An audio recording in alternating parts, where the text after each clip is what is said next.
बच्चों 100 शब्द प्रति मिनट गति का डिक्टेशन। Yes start.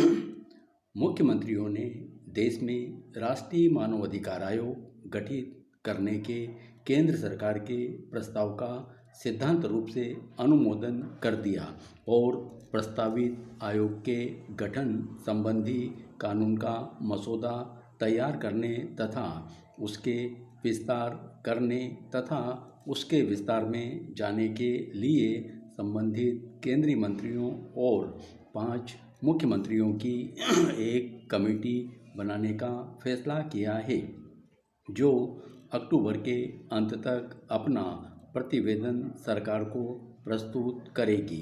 कांग्रेस ने अपने चुनाव घोषणा पत्र में कहा था कि सत्ता में आने के 1 वर्ष के अंदर मानव अधिकार आयोग का वह गठन किया जाएगा जो कानून बनाकर मानव अधिकारों की रक्षा करेगा।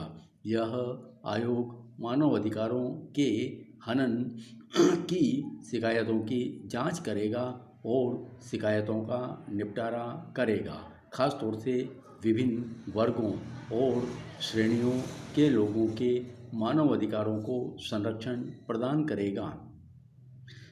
इस आयोग का स्वरूप क्या होगा और यह किस तरह काम करेगा, यह बात तो समिति की रिपोर्ट और उस पर सरकार के निर्णय के बाद ही स्पष्ट हो पाएगी।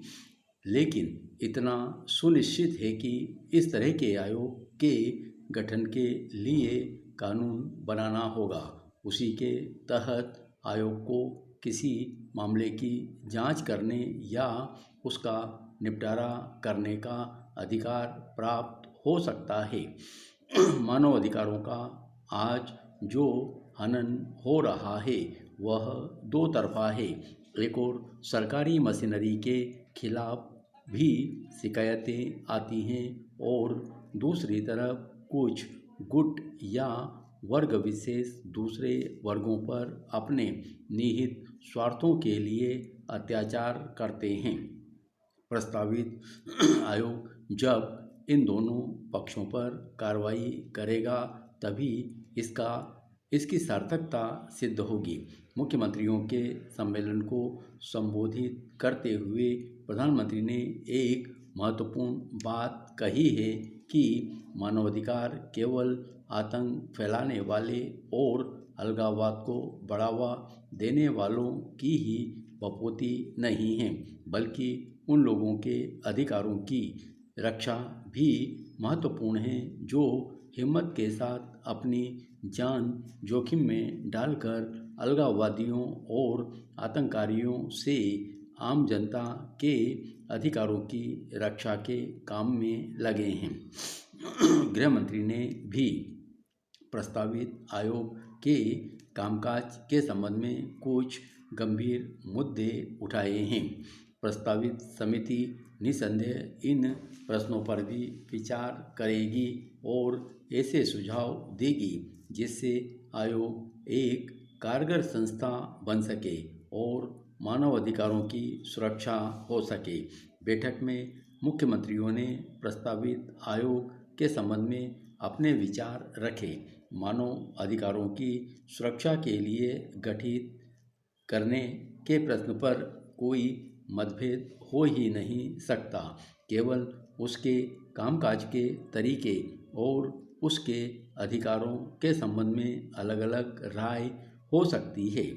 राजस्थान के मुख्यमंत्री ने इस मुद्दे पर विस्तार से विचार करने के लिए संबंधित केंद्रीय मंत्रियों और 5 मुख्यमंत्रियों की समिति बनाने का सुझाव दिया था।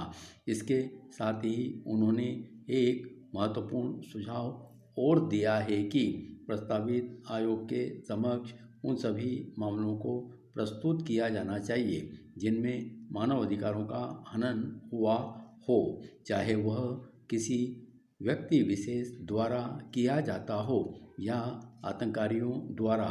मुख्यमंत्रियों का यह सुझाव भी महत्वपूर्ण है कि हिरासत में होने वाली मौतों की जांच के लिए केंद्रीय कानून होना चाहिए। आज़ादी के 4 दशक के बाद भी हिरासत में पुलिस ज्यादतियों के कारण होने वाली मौतों की शिकायतें निरंतर बढ़ रही हैं। यह भी मानव अधिकारों के हनन का एक गंभीर मामला है और इस पर कड़ाई से रोक लगाया जाना भी जरूरी है। सम्मेलन में हालांकि मानव अधिकार आयोग के गठन के बारे में कोई मतभेद नहीं था, लेकिन भाजपा शासित राज्यों के मुख्यमंत्रियों का मत यह था कि मानव अधिकार संबंधी सभी पहलुओं पर विचार करने के लिए एक ही आयोग गठित किया जाना चाहिए। अल्पसंख्यकों के अधिकारों की सुरक्षा के लिए पृथक आयोग के गठन की कोई आवश्यकता नहीं है। भाजपा ने अपने चुनाव घोषणा पत्र में कहा है, हमें अल्पसंख्यक आयोग के स्थान पर केवल अल्पसंख्यकों की शिकायतों पर ही ध्यान देना है। कनाडा जैसी प्रणाली के मानवाधिकार आयोग की स्थापना करेंगे जो समाज के किसी भी वर्ग की शिकायत पर ध्यान देकर न्याय प्रदान करेगा। कनाडा के मानवाधिकार कानून 1977 में यह प्रावधान है कि एक मानव अधिकार आयोग गठित किया जाएगा। इस आयोग को मानव अधिकार अधिकरण के गठन का अधिकार होगा जो शिकायतों की जांच करके उनका निपटारा करेगा। अमेरिका के नागरिक अधिकार आयोग की तरह यह अधिकरण शिकायतों की सार्वजनिक सुनवाई करेगा। इसे क्षतिपूर्ति करने का भी अधिकार दिया गया है। इसमें रंग, नस्ल, धर्म और लिंग के आधार पर भेदभाव को वर्जित माना गया है। हालांकि संसद अल्पसंख्यक आयोग के गठन का कानून बना चुकी है, लेकिन इसके बावजूद इस पर पुनर्विचार किया जाना गलत नहीं होगा। यह आशा की जानी चाहिए कि प्रस्तावित कमेटी मानव अधिकारों की विस्तार से व्याख्या करेगी। धन्यवाद।